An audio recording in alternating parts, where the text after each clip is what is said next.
Seguimos con el mostrador en la clave, con nosotros Hernán Leighton y Marcela Jiménez, ambos cubren el Ejecutivo, así es que es bien interesante conversar con ustedes porque traen información de fuentes directas de la moneda.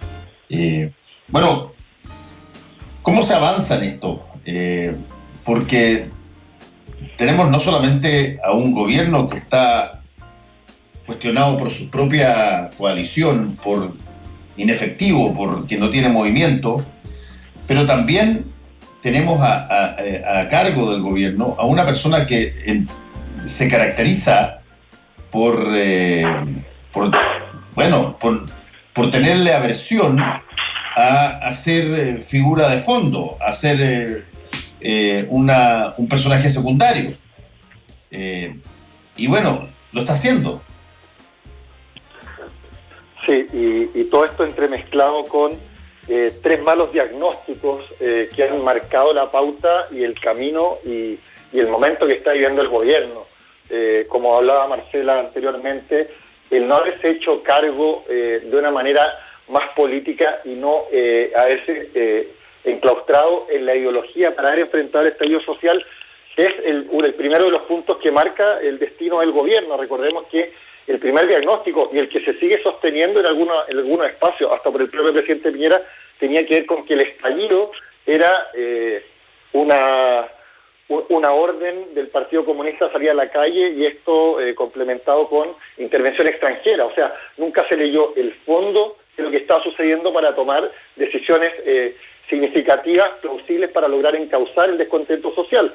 Después está el segundo mal diagnóstico que dejó sin mucho margen de movimiento al gobierno, que tiene que ver con que toda la etapa de campaña previa al plebiscito, el discurso que instaló el presidente Piñera fue: hoy día nosotros nos encontramos más desunidos que la oposición, pero una vez se termine el plebiscito tenemos mayor coincidencia en lo que es escribir la Constitución, por ende cambiar los papeles. Eso no sucedió, es más, se profundizaron las diferencias luego del gran triunfo del apruebo. Y después viene el tercer mal diagnóstico que se tenía en la moneda, que era que, a pesar de que ellos estaban muy claros en que probablemente si aprobar el segundo retiro, bueno, esto no iba a significar, esto no iba a traer aparejado consigo una crisis política como sí lo trajo el primer retiro, que recordemos que terminó con un cambio de gabinete y con la evidencia de la poca conducción del presidente. Bueno, ayer, tras el avasallador resultado en favor del retiro, nuevamente se empeora la crisis interna, se evidencia nuevamente la falta de conducción y fuerza del presidente, y además se agrega otro factor: estas críticas duras que se hicieron a Briones y también a Monkeberg, que se deslizaron a través de su gestión y que tienen que ver con el punto que marca la jefa de bancada de la UDI, María José Hoffman, cuando dice necesitamos un gobierno con mayor claridad. Esto tiene que ver con que ya se está empezando a pedir y a empujar un nuevo cambio de gabinete, porque quien sale más golpeado de una derrota de esta manera es obviamente el comité político. Y ahí, tanto el ministro Briones como el ministro Monkeberg están molestando mucho a una derecha que busca que el gobierno se enriele con ellos para avanzar de aquí en más en las futuras elecciones, porque necesitan tener a un gobierno firme que dé señales claras para por lo menos ellos poder recobrar su electorado y sacar algo de ventaja luego la estrepitosa derrota del apruebo y el rechazo. Ya, Hernán, muy articulado, sí. Ya, Hernán, pero a ver, dame un ejemplo de qué podría ser eso, digamos. ¿Qué cambio en el gabinete puede generar un cambio en las prioridades como para que el gobierno aparezca tomando las riendas? ¿Qué se hace? Salvo que tú me digas, mira, no sé, nombra un sheriff en la Araucanía y todo, genera, no sé, no, es que condiciones para que... ¿Cuál es la medida de alguna manera que puede garantizar aquello? No existe receta, y cuando yo te estoy hablando de lo que ahí me cuentan. Obviamente no es lo que yo creo específicamente, pero desde la derecha más dura se empuja hacia un gobierno con mayor convicciones, pero esto lo venimos escuchando desde previo al estallido. Y los diferentes cambios de gabinete han tenido que ver con intentar calmar las aguas en interior de Chile. Vamos hacia un lado, hacia otro. Han habido equivocaciones por el mal reemplazo o el mal establecimiento de las cuotas de poder al interior del gabinete, que le costó al presidente estar estar gobernando bajo fuego. Ahora, cuando se hizo el último cambio de gabinete, como tú decías, era para ordenar Chile Vamos, pero bueno, si llega a poner a gente más dura en el gabinete va a tener el problema con la derecha más social, si acá obviamente no existen recetas y el gobierno está con tan poca fuerza que tampoco pueden imponer. Lo que yo te estoy contando es cómo desde la derecha más dura están empezando a empujar y a presionar por un nuevo cambio de gabinete y los estorbos que ellos sienten que están en el gobierno para que se trabaje como ellos creen que se tiene que trabajar son los ministros más liberales, en este caso Ignacio Briones en Hacienda y Cristian Monkever en las empresas.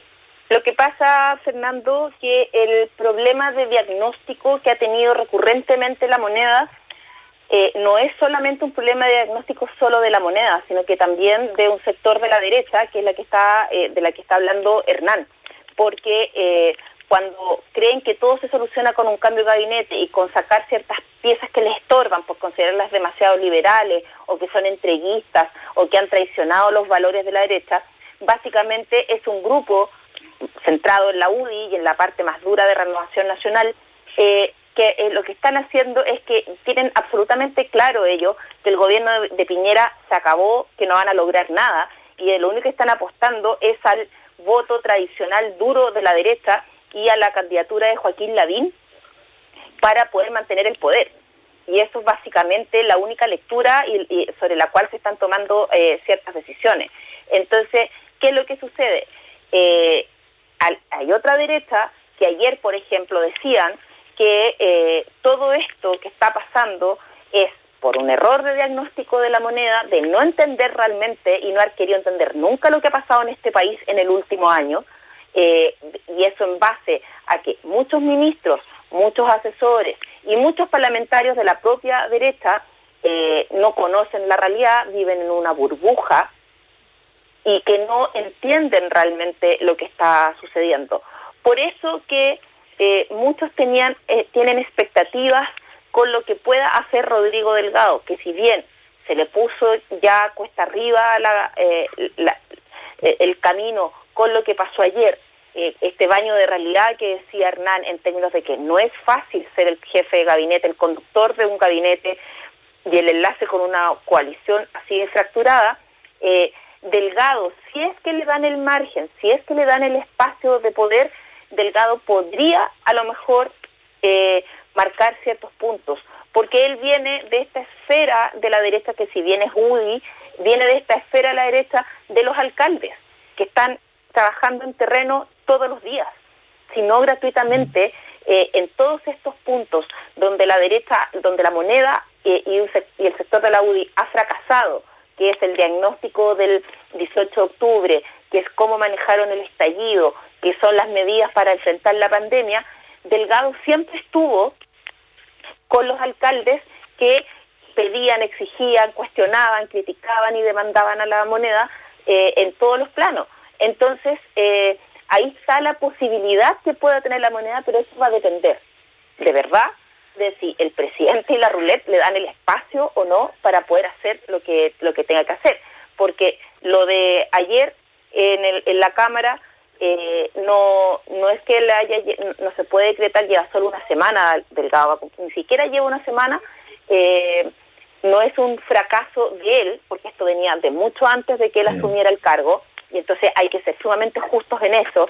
Delgado alcanzó a tener un par de reuniones con dirigentes y parlamentarios de Chile Vamos, pero convengamos que la estrategia y la estrategia fallida de la moneda para sortear este segundo retiro ya venía de antes.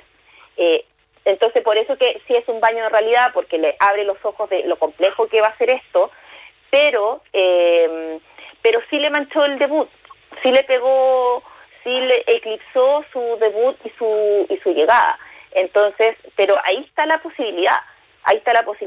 Miradas como la de Delgado, miradas como la de Cristian Monkever, pueden ayudar a la moneda a tratar de salir del lugar donde está. Pero eso siempre va a depender, y vuelvo en el punto, porque siempre ha estado ahí la piedra de tope, en que si el presidente cede espacio o no cede espacio. Sí. Bueno, vamos a tener que seguir viendo eso y monitorizándolo día a día. Hoy día además pasa otra cosa, que hay bastante expectación al respecto, digamos.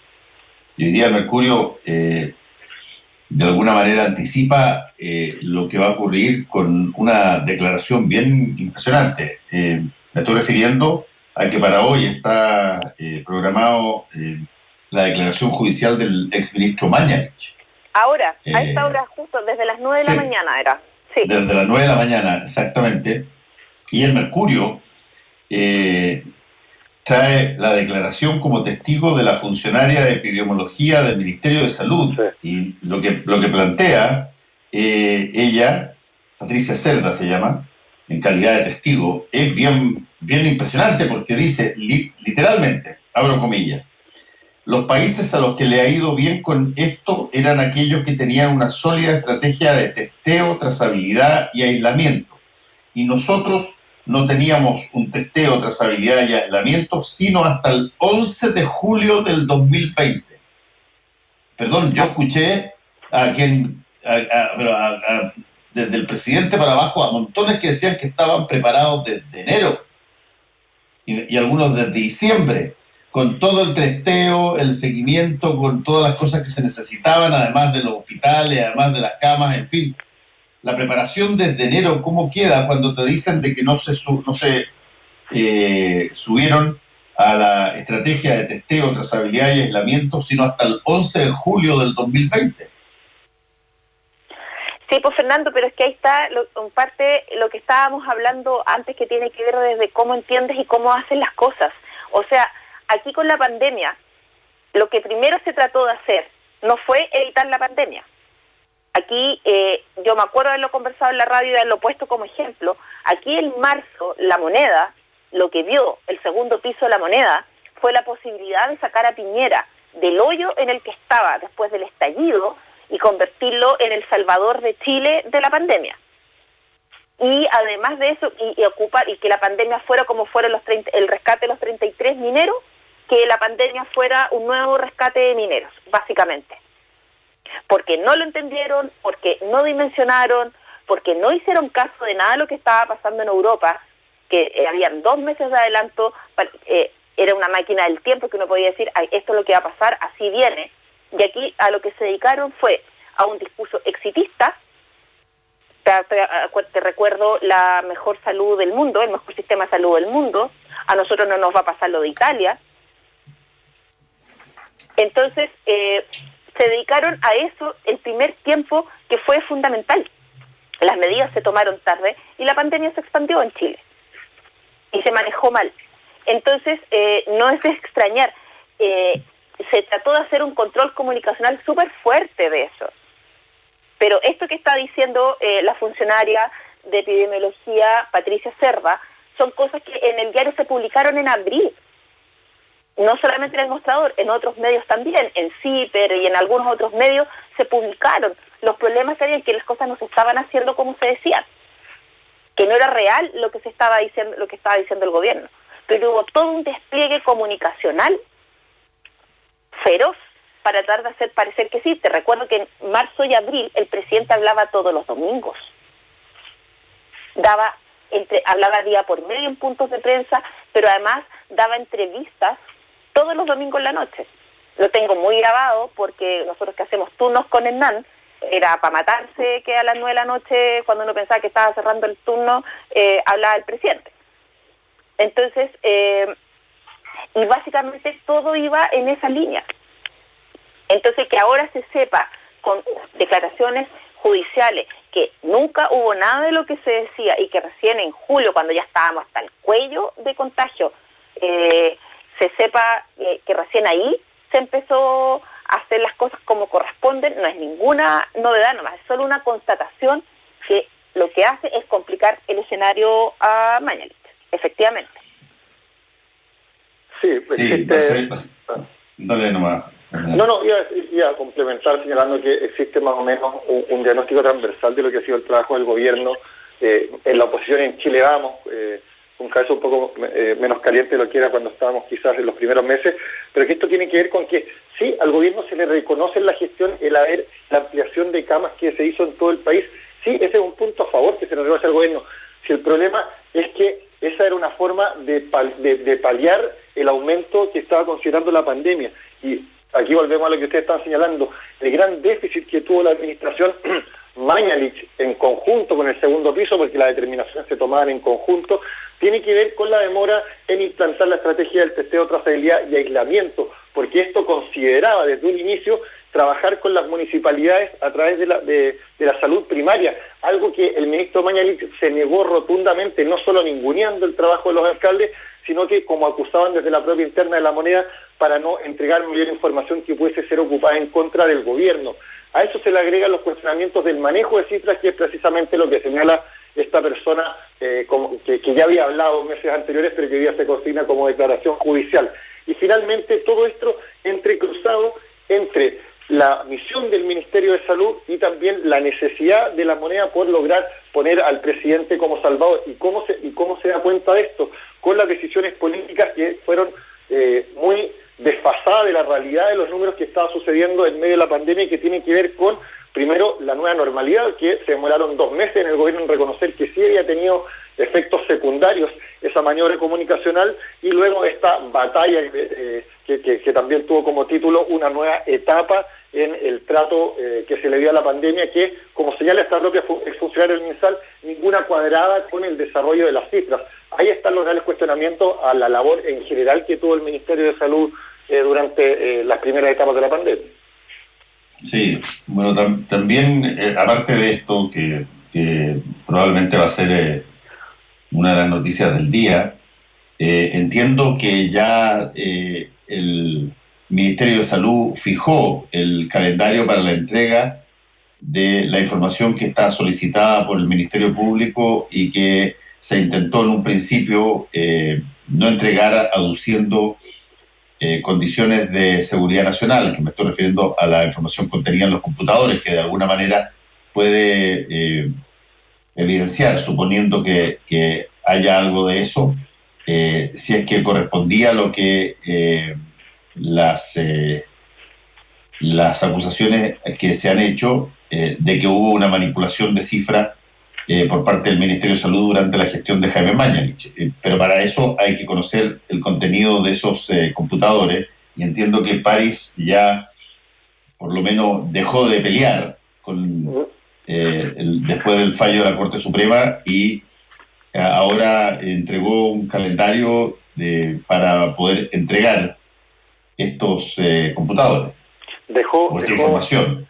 Dejó una etapa de dilatamiento judicial, estas estrategias que se aplican para ganar tiempo cuando uno se encuentra en desmedro, en una situación que lo complica. Sí, se dio ahí, pero aún así marcó sus puntos y puso condiciones el propio ministro París, una vez que queda claro de que ahora sí la Fiscalía va a poder tomar conocimiento de esos mails. Puso 3 condiciones que dan cuenta del nivel de desconfianza que existe entre la moneda y las demás instituciones autónomas del país, que tiene que ver que cuando vayan a buscar los correos, esto va a ser bajo la vigilancia de un personero de la moneda. Es sin ingreso de teléfonos celulares y va a ser sin acceso a Internet. Esas son condicionantes que pone el Ministerio de Salud para finalmente esta batalla que perdió, que buscaba en retrasar en 42 días más hábiles la entrega de correos, luego de la batalla perdida por la Corte Suprema, que tenía que ver con la entrega parcial de correos mismos. Bueno, Marce, ¿qué es lo que viene ahora entonces? Porque uno siente de que siempre la política de hace un ratito pasó a estar en una suerte de compás de espera para algo. Sí, o sea, yo de hecho ya no veo ni series, ni Netflix, ni nada, porque con la pega tengo suficiente. O sea, siempre, cada semana es como un fin de temporada de algo, porque de verdad es como una tras otra. ¿Qué viene ahora?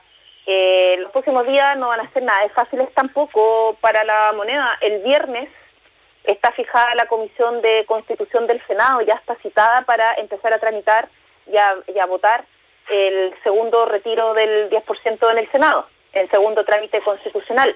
El lunes el Senado ya tiene citada la sesión especial para votar la acusación constitucional a Víctor Pérez.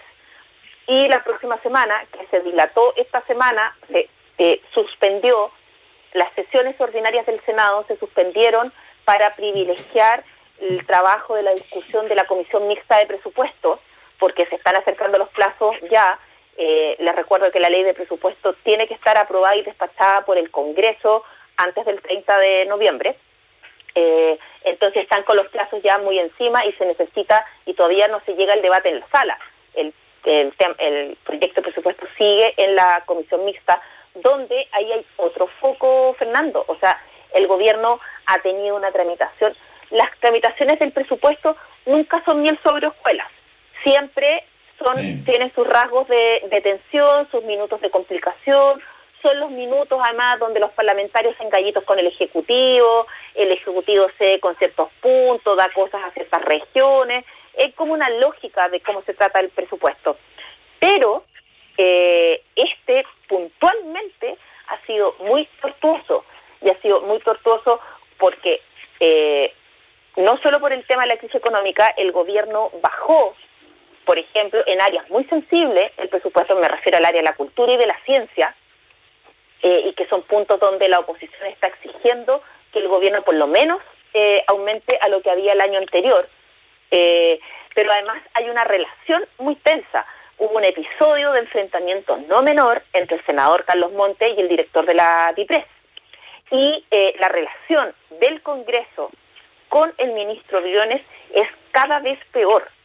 O sea, ayer, por ejemplo, me contaban en las bancadas de la propia derecha, ni siquiera de oposición, me contaban que Briones, la gente le hablaba y decía, pero por favor hay que hacer algo, o sea, si no ponen algo sobre la mesa, y es como él no solo tiene un trato muy despectivo hacia los parlamentarios, da lo mismo de qué partidos sean, de los de Chile Vamos o de oposición, no solo tiene un trato muy despectivo, sino que además así como, esta es la orden del presidente, yo soy su ministro y ustedes tienen que hacer caso. O sea, él no da espacio ni siquiera al diálogo. Entonces, el presupuesto se ha manejado de la misma manera, lo que lo ha hecho muy complicado. Entonces está el tema del presupuesto, y el Senado suspendió las sesiones ordinarias de esta semana para darle espacio a eso. Por ende, escaños reservados se corrió para la próxima semana, y la próxima semana también debería estar la discusión en la sala de la reforma que permite escaños reservados para pueblos originarios. Entonces, los próximos días y las próximas semanas son bien intensas, pero como ves, Fernando, toda la intensidad está en el Congreso. El gobierno puede que tenga oposición o no, pero como dijo Hernán al principio de este programa, por más que haga, no logra mover ni marcar la brújula de acuerdo a su agenda. Sí.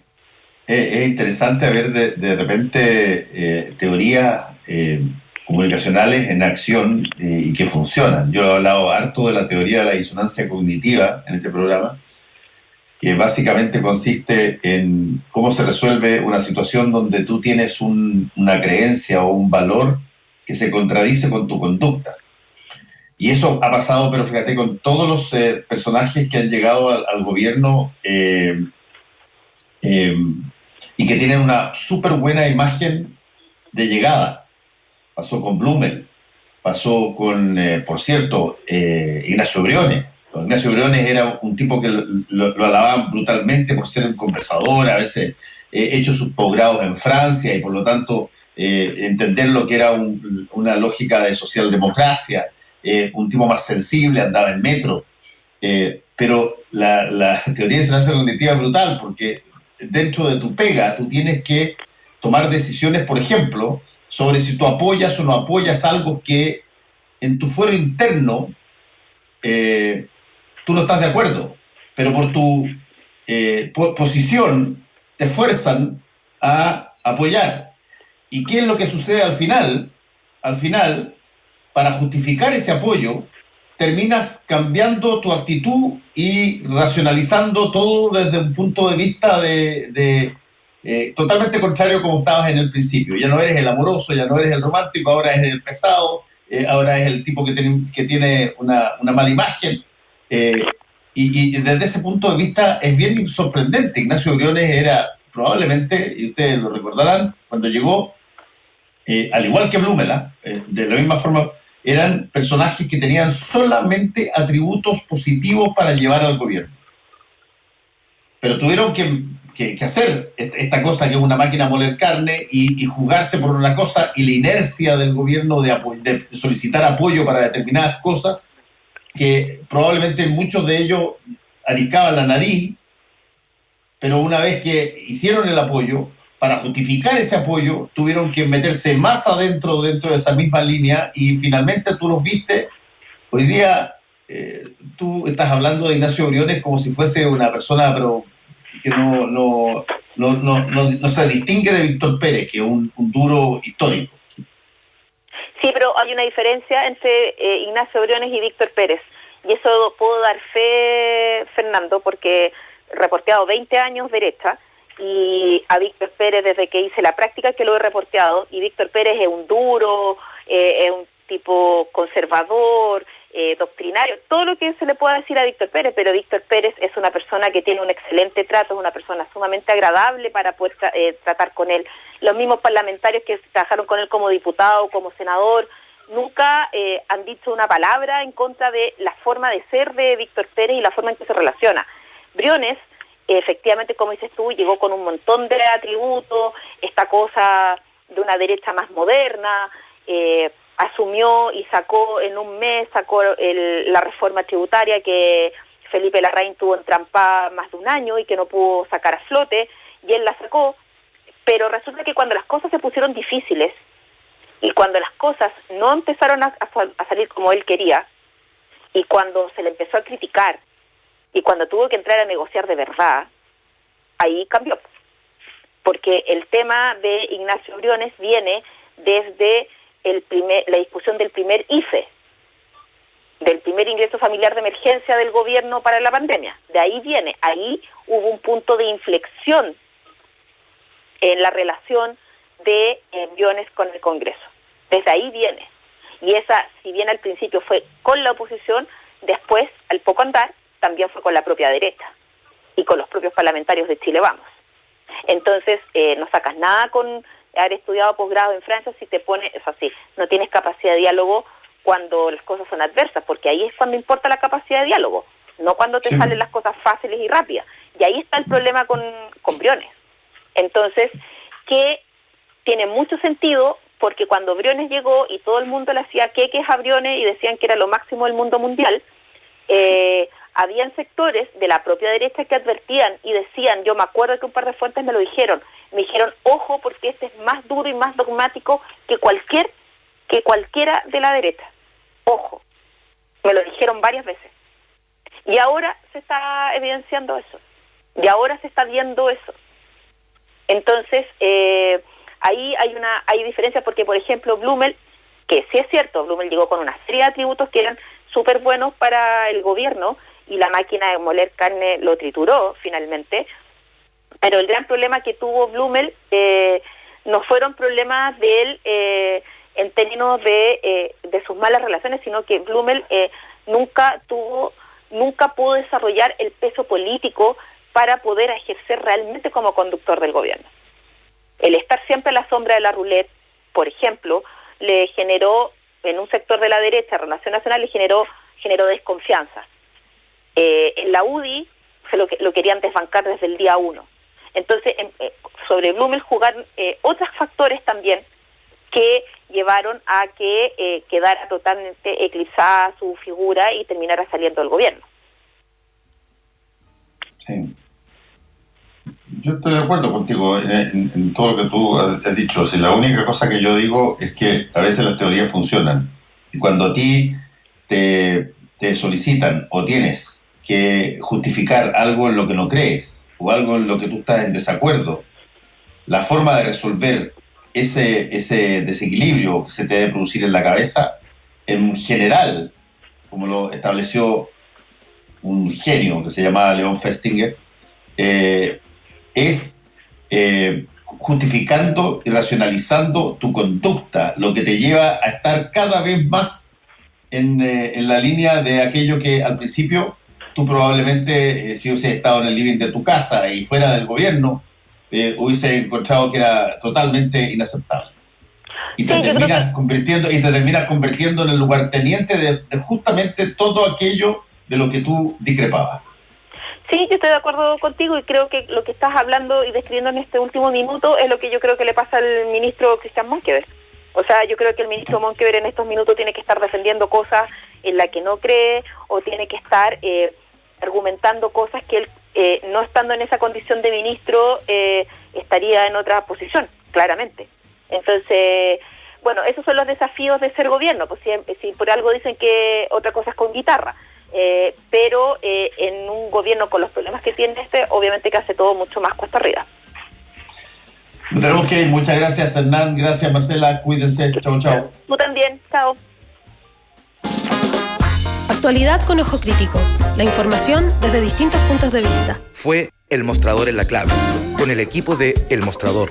La Clave me escucha. Buscamos gente sin experiencia, pero con coraje. Porque para transformar, sorprenderse, revivir la esperanza y aportar a Chile